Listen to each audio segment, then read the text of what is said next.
야단 보따리를 찾아주셔서 감사합니다. 구독, 좋아요, 알림 설정 꼭 눌러주세요. 옛날 경상도 상주마을에 소아라는 아주 젊은 과부가 살고 있었습니다. 그녀는 서방이 세상을 떠난 지 겨우 넉 달밖에 되지 않은 20살의 젊은 나이였지요.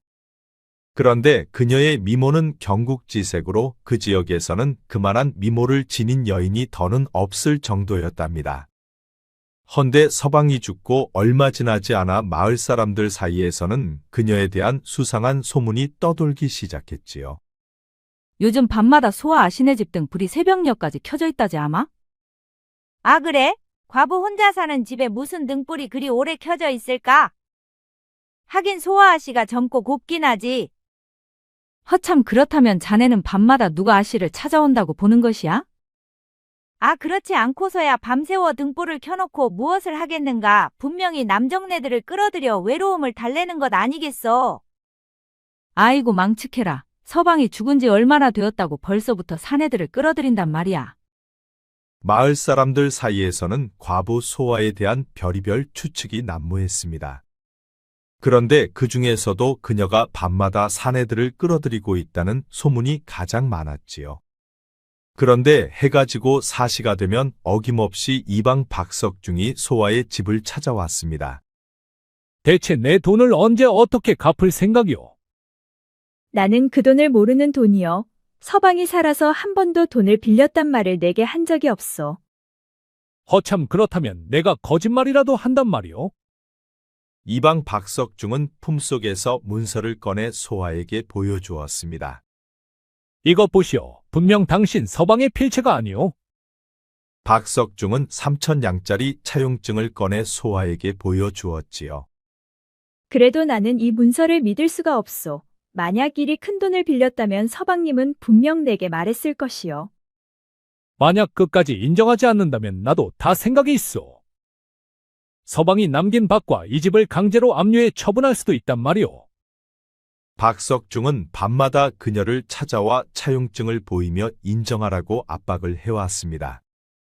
하지만 소아는 서방에게 들은 게 없다는 이유로 한사코 인정을 하지 않았지요. 내 달래로 인정하지 않으면 나도 어쩔 수가 없어. 관아의 고발에 강제로 압류하는 수밖에. 아니 그리하면 나는 어찌 살라 하는 거요. 내게 남은 것은 서방님이 남겨준 이게 다란 말이요. 그러니까 내가 말하지 않소.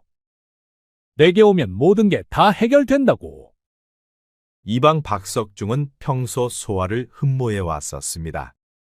그는 서방이 죽기 전부터 소아를 무척이나 좋아했었지요.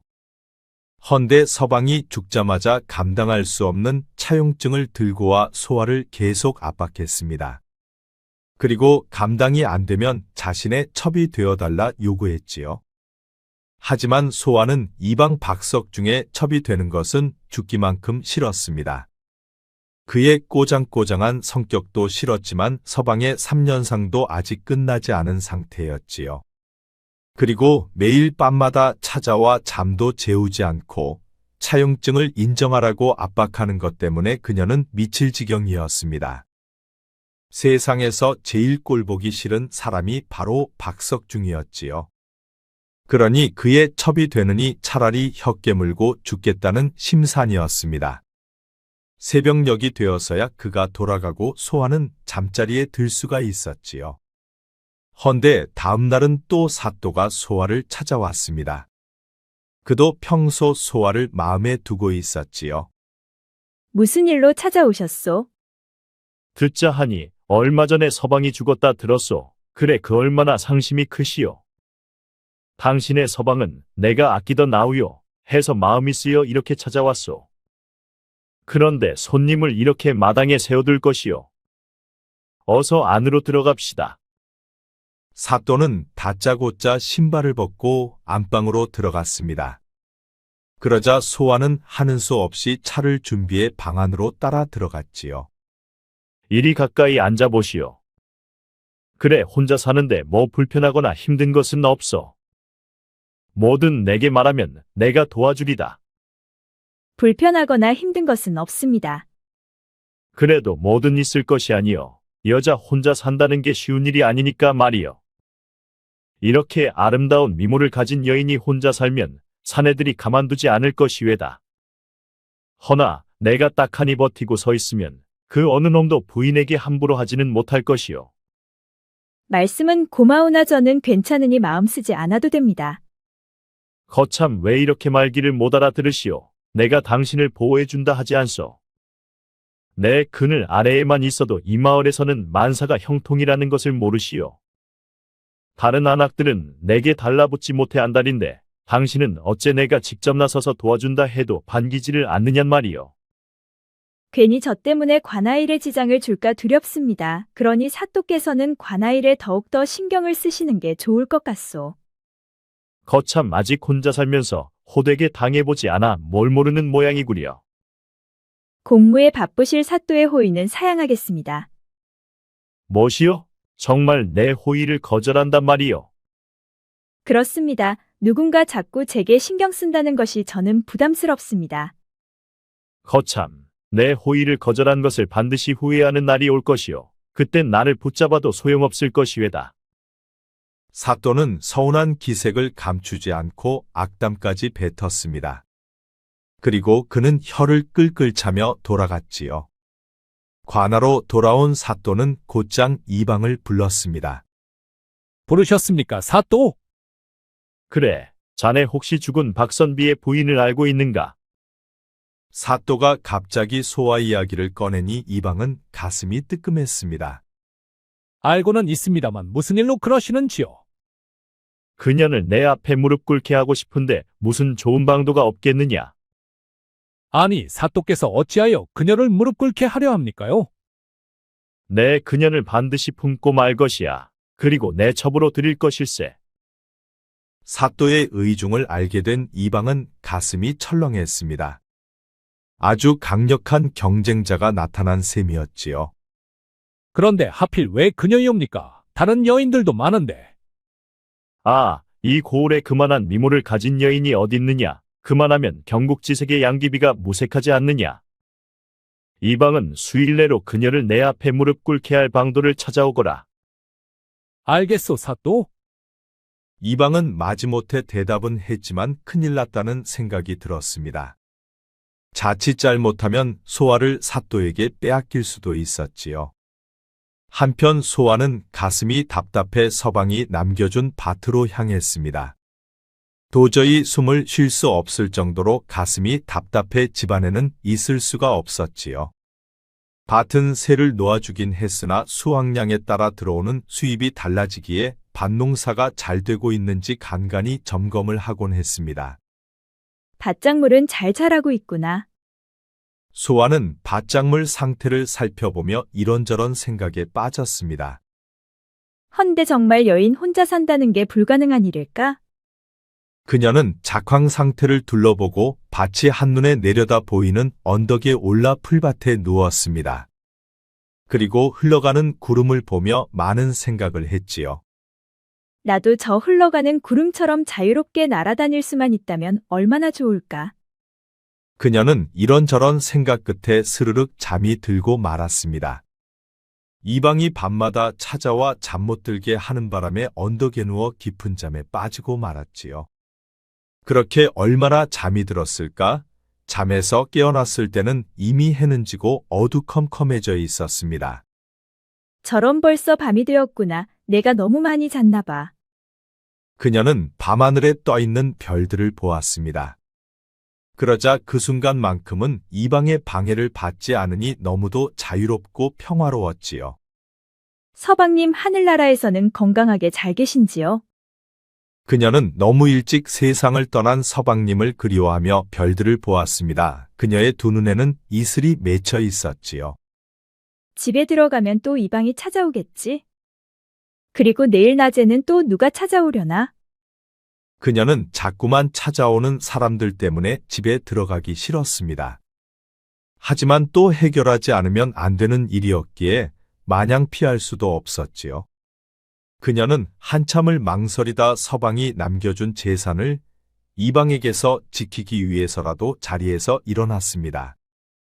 그런데 어두워 언덕길을 내려오다 미끄러져 언덕 아래로 굴러떨어지고 말았지요. 그리고 그녀는 의식을 잃었습니다. 다음날 눈을 떠보니 처음 보는 낯선 방 안이었습니다. 아니, 내가 왜 이곳에 누워 있는 거지? 그녀가 방 안을 둘러보며 어리둥절해하고 있을 때 웬 건장한 사내가 하나 들어왔지요. 일어나시었소. 이곳은 어디고 내가 왜 이곳에 있는 것이요? 기억이 안 나시오? 어젯밤 언덕 아래로 굴러떨어져 의식을 잃은 것이. 우연히 쓰러져 있는 당신을 발견하고 내가 집으로 데려왔소. 낯선 사내의 말을 들어보니 어제 언덕에서 굴렀던 생각이 났습니다. 그리곤 기억을 잃었었지요. 아, 이제 생각이 나오. 어젯밤 발을 헛디뎌 언덕 아래로 굴렀던 기억이. 다행이요. 자, 잠깐 부축해 줄 테니 이것 좀 드시오. 의원이 다녀가고 젖은 탕약이요. 낯선 사내는 자신을 부축해 탕약을 입에 대주었습니다. 그녀는 여기저기 통증으로 무척 아팠고 팔에도 힘이 없었지요. 헌데 낯선 사내의 세심한 배려 때문에 일어나 앉아서 탕약을 마실 수가 있었습니다. 소아가 탕약을 다 먹자 그는 깨끗한 천으로 그녀의 입술을 닦아주었지요. 의원께서 뼈가 부러진 곳은 없다고 했고 한 열흘 정도 푹 쉬고 나면 걸을 수 있을 것이라 하셨소. 그러니 그때까지는 이곳에서 맘 편히 쉬고 있으시구려. 그럼 나는 일이 있어 이만 나가보리다. 점심에 먹을 죽을 머리맡에 쑤어놨으니 배고플 때 드시오. 낯선 사내는 할 말만 하고 일하러 나갔습니다. 소아는 그가 낯설어 경계는 했지만 그의 세심한 배려와 따뜻한 말투는 불안한 마음을 편안하게 해주었지요. 누구인지는 몰라도 참으로 따뜻한 마음을 가진 사람이구나. 소아는 여기저기 아파 고통스럽긴 했으나 마음만은 편했습니다. 찾아와 귀찮게 하는 사람도 없고 자신을 진심으로 돌봐주는 사람만 있는 이곳이 오히려 더 마음이 편했지요. 그날 해질녘이 되니 사내가 돌아왔습니다. 몸은 좀 어떻소? 통증은 좀 가셨소? 아직도 통증이 심하오. 헌데 이름이 무엇이요? 나는 도연이라 하오. 한도연. 그렇구려. 나는 소아라 하오. 헌데 이곳에서 혼자 사시오? 그렇소. 이 마을에 할 일이 있어 잠시 머무는 중이요. 그래, 이 마을에는 무슨 볼 일이 있어서 머무는 것이요? 그저 돈벌이 찾아왔을 뿐이요. 그럼 무슨 일거리를 찾는지 물어봐도 되겠소? 그냥 이것저것 아무 일이나 하고 있어. 소아는 도현이라는 사내는 믿을 수 있을 것 같았습니다. 그를 곁에 두면 조금은 든든할 것 같았지요. 그렇다면 혹시 내 집에서 일해볼 생각은 없소? 무슨 일을 하는 것이요? 혹시 농사 짓는 일이요? 밭은 새를 주어 농사는 짓지 않소. 대신 마당을 쓸거나 겨울에 쓸 장작을 패거나 하는 집안 일들 뿐이요. 그런 거라면 할 수는 있어. 대신 농사일을 하지는 못하니 알고는 있으시오. 알겠소. 나를 구하고 이렇게 치료해 주어 참으로 고맙소. 누구라도 쓰러져 있는 당신을 봤으면 그리했을 것이요. 그러니 부담은 갖지 마시오. 도현은 그녀에게 저녁으로 죽을 쏘어주고 탕약을 다려 주었습니다. 그리고 그녀를 일으켜 입에 떠넣어 주기까지 하였지요. 그리고 깨끗한 천을 물에 적셔 그녀의 얼굴과 손발을 꼼꼼하게 닦아주기도 했습니다. 소아는 말없이 묵묵하게 자신을 돌보는 그를 보면서 가슴이 심쿵하기도 했지요. 세상의 사내들이 이와 같다면 얼마나 좋을꼬. 허나 그렇지를 않으니 참으로 안타깝도다. 그녀는 도현을 보며 가슴이 설레었습니다. 그의 선한 마음씨와 따뜻한 말투는 그녀의 가슴을 흔들고도 남았지요. 그렇게 도현의 집에 있는 열흘 동안 그녀는 꿈만 같았습니다. 지금까지 자신을 위해 헌신하고 배려하고 정성껏 돌봐주는 이는 처음이었지요. 이제 좀 걸을 수는 있겠소? 느리긴 해도 걸을 수는 있을 것 같소. 그럼 내게 기대시오. 집까지 바래다 드리리다. 도현은 소아를 부축해 그녀의 집으로 향했습니다. 그런데 마을 안악들이 그 모습을 보고 또 수군거렸지요. 아니 벌건 대낮에 어째 저리 딱 붙어간담. 아, 글쎄. 요새는 아씨가 집에는 들어오지도 않고 외박을 한다고 하더니만 바로 저 사내 집에서 잤나 보네. 참으로 별일이야. 사내를 집 안으로 끌어들이지를 않나. 이제는 아예 대놓고 사내 집까지 찾아가 자고 오고. 마을 안악들은 그녀의 진실에는 관심이 없고 그저 시기하고 입방아 찍기에 바빴지요. 그도 그럴 것이 그녀의 미모는 자신들과 비교가 안 되었습니다. 그러다 보니 험담으로 그녀를 깎아내리기에 바빴지요. 도연은 그녀의 집에 도착해 소아를 안 채 방 안에 자리 깔고 눕혀 주었습니다. 잠시만 있으시오. 내가서 의원을 데려오리다. 도연이 나가고 잠시 후 의원을 데려왔습니다. 상처가 덧나지도 않고 잘 아물고 있어 보아하니 상처 주변을 깨끗이 하고 관리를 잘한 것 같소. 이제는 나를 부르지 않아도 돼요. 이 약재만 마지막으로 잘 다려 드시구려. 의원이 돌아가고 소아는 도연을 보며 말했습니다. 덕분이요. 그대가 정성껏 간호해준 덕분에 내가 무사한 것이요. 내가 뭘 한 게 있다고 그러시오. 그나저나 상처가 덧나지 않도록 조심하시오. 그럼 나는 집안을 둘러보고 할 일을 해놓고 돌아가겠소. 도연은 소아의 집을 둘러보며 마당을 쓸고 헛간을 치운 후 밥을 지었습니다. 그리고 그녀에게 밥상을 가져다 주었지요. 내가 앉아서 받아 먹기만 하니 미안합니다. 그런 생각 마시오. 그저 잘 먹고 하루빨리 낫는 게 최선이요. 소아가 밥을 다 먹자 도연은 밥상을 치우고 설거지까지 마친 채 집으로 돌아갔습니다. 이미 해는 져서 밖은 무척 어두웠지요. 아차, 약재를 밖에 놓고 그냥 왔구나. 밤이슬을 맞으면 약효가 떨어질 것이야. 약재를 깜박 잊고 밖에 두고 온 도연은 서둘러 다시 소아의 집으로 향했습니다. 아니, 그런데 집 안에 들어서니 안방에서 웬 사내의 목소리가 들려왔지요. 도연은 발걸음을 멈추고 안에서 나오는 이야기에 귀를 기울여 보았습니다. 난 또 당신이 내 돈 떼어먹고 야반도주 한 줄 알았어. 그새 어디에 있었던 것이오? 도망은 무슨, 내가 집과 땅을 놔두고 왜 도망친다고 그러시오.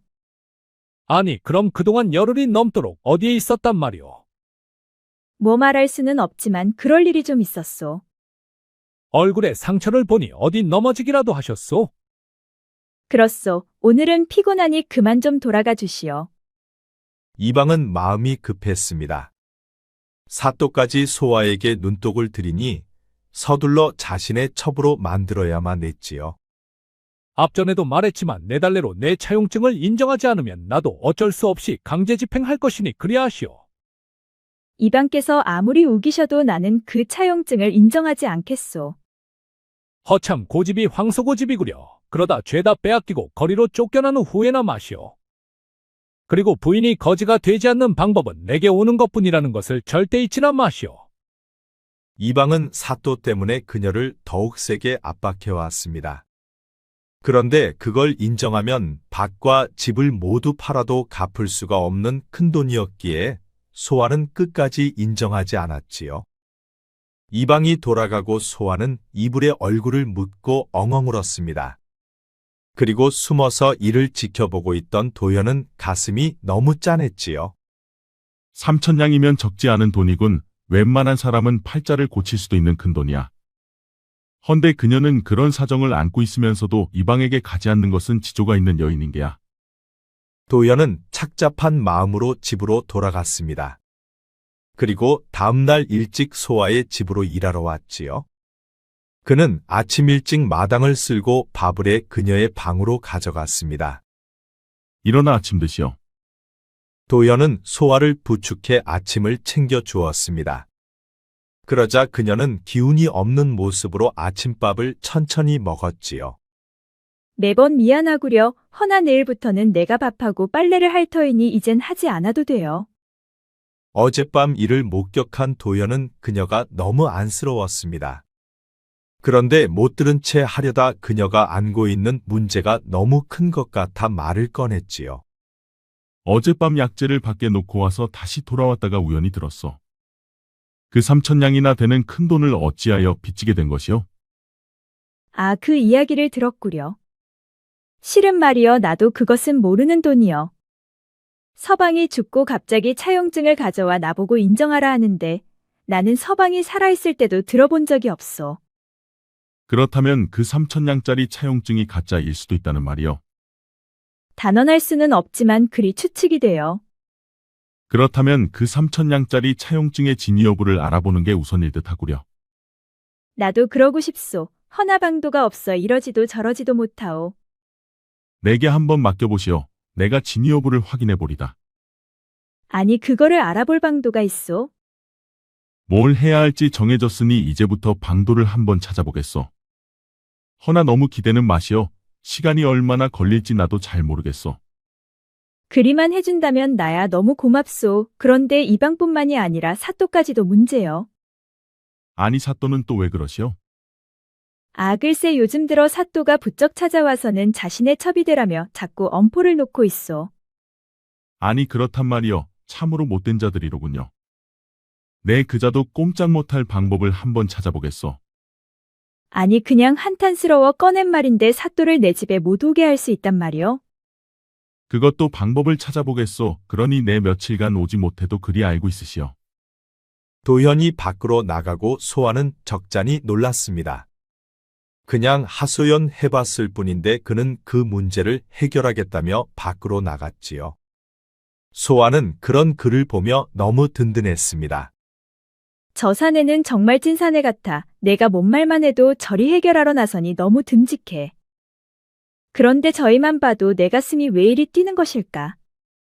소아는 도현을 보면 볼수록 그에게 빠져들고 있었습니다. 그는 여느 남정네들과 달리 자신을 탐하려 하거나 거들먹거리지도 않았지요. 그리고 그는 항상 묵묵히 자신을 도왔고 또 자신의 일에 충실했습니다. 이참에 이 집과 땅을 모두 처분해 저 사내와 어디 멀리라도 가버릴까? 소아는 자신을 괴롭히는 사내들 때문에 이 마을이 진절머리가 나고 있었습니다. 이방과 사또뿐만 아니라 과부라는 이유로 수없는 사내들이 자꾸만 찝쩍거렸지요. 그래 이곳에서는 내가 더 이상 살기 힘들어. 도연만 괜찮다면 함께 떠나는 게 좋겠어. 그녀는 현실을 도피해야겠다고 생각도 했지만 그보다도 도연을 정말 좋아하게 되어 그와 함께하고 싶었지요. 한편 도연은 소아의 집을 나와 장터 뒷골목 어느 집으로 찾아가 누군가를 만났습니다. 그리고 그는 그에게 뭐라고 하면서 이야기를 했지요. 그것뿐이요? 그렇다네. 그럼 잘 좀 부탁하이. 알겠소. 그럼 잠시만 기다리시오. 얼마 후 나갔던 사내가 돌아왔습니다. 자, 여기 있어. 도연은 사내가 준 보따리를 열고 선비옷으로 갈아입었습니다. 그리고 가짜 금불상도 챙겨 기생집으로 향했지요. 아이고 어서 오시와요 선비님. 여기서 제일 크고 화려한 방으로 나를 안내하거라. 암만요 제일 큰 방으로 안내해 드립지요. 변복한 도연은 자리에 앉자마자 품속에서 금불상을 꺼내 보였습니다. 너는 이런 것을 본 적이 있느냐? 아니 이것은 금불상이 아니옵니까 나리? 그래 내 눈에는 이게 얼마짜리로 보이느냐? 글쎄요 저도 처음 보는 거라 얼마인지 감이 오질 않습니다요. 당연히 그렇겠지. 이것은 왕실에서 전해 내려오던 갑오 같은 것이다. 그러니 값을 매길 수 없지. 헌데 꽃값을 매긴다면 최하만 양 이상이니라. 어머 이게 이렇게 비쌉니까요? 이렇게 값 나가는 것은 제 평생 처음 봅니다요. 잠시 후 기생집에 소문이 나자 너도 나도 할 것 없이 모두 찾아와 왕실의 금불상을 구경하느라 난리가 아니었지요. 그런데 그 구경꾼들 중에는 이미 알딸딸하게 취한 이방도 들어 있었지요. 어디 나도 한번 봅시다. 이방은 바짝 다가와 금불상을 요리조리 살펴보았습니다. 황금빛이 참으로 오묘하군요. 그런데 이렇게 값진 것을 어디서 난 것이오? 내 선조께서 물려주신 것이니라. 아니 선조라 하시면 왕족이란 말이오. 시 조용하거라. 감히 그런 말은 입에 함부로 담지 말거라. 이방은 납작 엎드려 큰절을 하였습니다. 영광이요. 이렇게 뵙게 되다니. 그건 그렇고 이 마을에 이것을 살 만한 자가 있겠느냐? 얼마에 팔려고 하시는지요? 많이는 받을 수 없고 딱 3,000냥만 받고 팔려고 한다. 3,000냥이라는 말에 이방은 귀가 번쩍 뜨였습니다. 듣기로는 10,000냥이 넘는다 들었기 때문이었지요. 제가 사겠습니다요, 대군. 아니 내게 그런 돈이 있느냐? 이방은 품속에서 자랑스럽게 3,000냥짜리 차용증을 꺼내 보였습니다. 이달이면 3,000냥이 내 손에 들어올 것입니다요. 어디 이리 한번 줘보거라. 변복한 도연은 차용증을 받아 살펴보았습니다. 정말이구나. 그럼 너를 믿고 3,000냥을 가져올 때까지 팔지 않고 기다리마. 아이고, 고맙습니다요, 대군. 자, 거래가 성사되었으니 오늘은 술이나 거하게 마시자꾸나. 여부가 있겠습니까요? 오늘은 제가 대접해 드릴 것이니 맘껏 드시고 여흥을 즐기시면 되겠습니다요. 두 사람은 새벽까지 주거니 받거니를 하였습니다. 이방은 왕족과 연을 맺었다는 생각에 기분이 너무 좋았지요. 그런데 잠시 후 이방은 그 자리에서 잠이 들고 말았습니다. 도현이 술에 탄 약기운 때문이었지요. 그리고 다음날 해가 중천에 떠서야 이방은 잠에서 깨어났습니다. 아니, 이곳은 어디요? 내 이놈, 내 놈이 감히 나를 속이려 들다니 내 놈은 목숨이 2개더냐. 아니, 왜 그러시는지요, 대군? 어젯밤 내 놈이 내게 보여준 것은 가짜였느니라. 그 말에 이방은 자신의 품속을 뒤져보았습니다. 헌데 차용증이 없어졌지요. 아니, 제 차용증을 가져가셨습니까요? 그렇다. 내 놈이야도 수상하여 감정해 본 결과 가짜임이 밝혀졌노라. 이방은 얼굴이 사색이 되어 납작 엎드렸습니다. 아이고, 이놈이 술에 취해 잘못을 크게 저질러 싸웁니다요. 죽을 죄를 지었으니 한 번만 용서해 주십시오. 내 놈이 왕족을 능멸한 죄는 사족을 멸할 죄다. 아이고, 이놈 때문에 지 식솔들까지 목숨을 잃게 할 수는 없습니다요. 그러니 시키는 대로 뭐든 다 할 테니 한 번만 봐주십시오, 대군. 정말이냐? 내 놈은 내가 시키는 대로 뭐든 다 할 것이냐? 그렇습니다요. 목숨만 아니면 뭐든 다 내놓겠습니다요. 그렇다면 내 놈이 모시는 사또에 대한 비리장부를 내게 가져올 수는 있겠느냐? 갑자기 왕족이 사또의 비리장부를 찾으니 이방은 무척 의아했지요. 아니, 사또의 비리장부는 어찌 찾으시는지요? 보아하니 내 놈은 돈이 안 되고 사또는 돈이 많더구나. 내 여기까지만 말해줄 터이니 더 이상은 묻지 말거라. 이방은 이참에 차라리 잘 되었다고 생각했습니다. 그렇지 않아도 소화를 두고 가장 강력한 경쟁자였는데 이참에 사또에게 골탕을 한번 크게 먹일 수 있을 것 같았지요. 아, 알겠습니다요.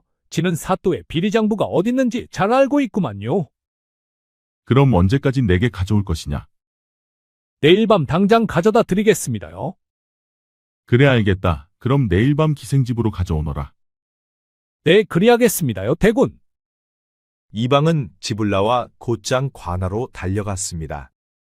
그리고 늦은 밤 사또의 집무실에서 비밀 장부를 꺼내 기생집으로 달려갔지요. 가져왔습니다요, 대군. 어디 보자. 변복한 도연은 장부를 받아 찬찬히 살펴보았습니다. 그래 수고했다. 내 찬 한 잔 바꿔라. 아이고, 영광이옵니다요, 대군. 두 사람은 밤새도록 주거니 받거니를 하였습니다. 그리고 해가 중천에 떠서야 일어난 이방은 곧장 관하로 향했지요. 아니 그런데 이게 뭔 일이랍니까? 사또가 소화를 잡아와 곤장을 치려 하고 있었지요. 아니, 사또 어찌 이 여인을 잡아오셨는지요? 내 놈이 뺀죽거리고 일을 하지 않으니 내가 직접 나섰다. 여봐라 뭐하느냐 어서 곤장을 치지 않고. 아니, 사또 이 여인이 무엇을 잘못했다고 곤장을 치려는지요? 듣자 하니 인연이 밤마다 사내를 끌어들여 정사를 벌였다 들었느니라. 그 패악이 마을 풍속을 어지럽힌 죄가 크도다. 이방이 들어보니 밤마다 찾아간 이는 자신이었습니다. 사또는 그것 때문에 배신감을 느끼고 소화를 당장 잡아다 곤장을 치려 한 것이지요. 이보시오 이방, 당신이 말 좀 해보시오. 당신 때문에 내가 죽게 생겼소. 아이고, 사또 무슨 오해가 있으신 것이요? 그것은 그저 떠도는 소문일 뿐이지요. 시끄럽다 이놈. 내 놈도 곤장을 좀 맞아봐야 무서운 줄 알겠느냐. 어째 감히 내 떡에 침을 바른 것이야. 고얀 놈 같으니라고. 못들 하느냐. 당장 곤장을 치지 않고. 그런데 관졸들이 커다란 방망이를 들고 소아의 엉덩이를 치려 할 때였습니다. 당장 멈추거라. 암행어사 출두요. 갑자기 수십 명의 군관들이 들이닥치고 사또와 관리들을 죄다 포박했지요. 아니, 어사라니 어사가 언제 왔단 말이냐? 닥치고 당장 무릎 꿇지 못하겠느냐? 군관들은 사또를 포함한 이방과 육방들을 꽁꽁 묶어 마당에 무릎을 꿇렸습니다. 그러자 잠시 후 암행어사가 나타났지요. 그런데 소아도 이방도 암행어사를 보고 깜짝 놀라고 말았습니다. 아니 대군께서 어찌 암행어사로? 아니 저분은 나의 도현. 이게 어떻게 된 일이지? 듣거라. 사또 이만수는 백성을 돌보지 않고 사사로이 권세를 휘둘러 무고한 백성을 해치려 하였으며 범죄를 봐준 대가로 뇌물을 받아 탐욕을 일삼았다. 또한 이방과 육방들은 사또의 패악을 알면서도 눈감아 백성을 도탄에 빠뜨렸으니 모두 중죄에 해당하도다. 사또 이만수는 즉각 파직하여 장형 50대에 처하고 한성으로 압송할 것이며 관련 아전들은 모두 곤장을 30대씩 치고 관가에서 내쫓을 것이다. 아니, 암행어사가 어찌 내 장부를 들고 있느냐? 혹시 내 놈이 갖다 바쳤느냐? 하이고 내가 내 목을 친 꼴이구나 에휴. 내가 내 놈을 진작에 알아봐야 했다. 내 여인을 뺏는 것이 모자라 내 목까지 갖다 바치다니 배은망덕한 놈 같으니라고. 그거야 비장파장이 아니오. 이놈들이 죄를 뉘우치기는커녕 서로 탓을 하다니 내 놈들은 개과천선하기를 글렀다. 여봐라 어서 이자들의 곤장을 집행하라. 그리하여 형틀에서는 소아가 내려오고 대신 사또가 올라갔습니다. 그리고 사또의 엉덩이에서는 불이 나기 시작했지요. 그날 오후 관아에서는 호떡집에 불나듯이 관리들의 엉덩이에서는 불이 호롤 타올랐지요. 마을의 부패한 관리들을 모두 처결한 도연은 그날 저녁 소아의 집으로 찾아갔습니다. 어서 오시오. 그런데 이게 어떻게 된 일이요? 약속대로 이방과 사또를 처리했소. 이제 그자들이 다시는 당신을 괴롭히진 못할 것이요. 고맙소. 그런데 정말 암행어사요? 아니면 가짜로 행세만 한 것이요? 사전에 미리 말하지 못해 미안했소. 나는 진짜 암행어사요. 이고을의 관리들의 횡포가 심하다는 말을 듣고 조사하던 참에 당신을 만났소. 그랬구려. 어쩐지 당신은 뭔가 달라 보였소. 자, 그럼 나는 이만 한양으로 가보겠소. 잘 지내시오. 도현이 돌아서자 소아가 그의 팔을 잡았습니다. 라면 먹고 가시겠소? 그럴까요, 그럼? 두 사람은 방으로 들어갔습니다. 그리고 방 안에서는 촛불이 꺼졌지요. 그리고 무엇을 했는지 상상이 되지 않나요? 다음날 날이 밝자 두 사람은 마당에 서서 이별을 준비하고 있었습니다. 이제 가면 다신 안 오실 건가요? 안 올 것이요. 그 말에 소아의 두 눈에 눈물이 흘렀습니다. 그는 자신이 태어나 처음으로 진정 사랑한 사람이었지요. 대신 당신을 한양으로 데려갈 것이요. 그 말에 소아는 활짝 웃으며 도현에게 벌악 안겼지요. 울다가 웃으면 똥구멍에 털나는 법이요.